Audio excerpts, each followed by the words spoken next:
Padre, toda mi vida he respondido a cada llamado. Al honor, al deber, a la guerra. Pero ahora el destino me ha dado algo que nunca busqué.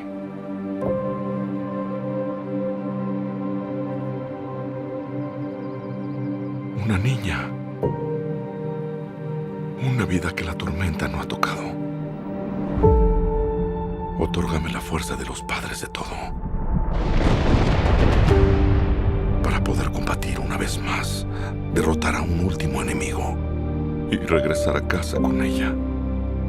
En vez de un guerrero, seré un padre amoroso. Y en lugar de que combata, aprenderá serenidad. Algo que jamás conocí.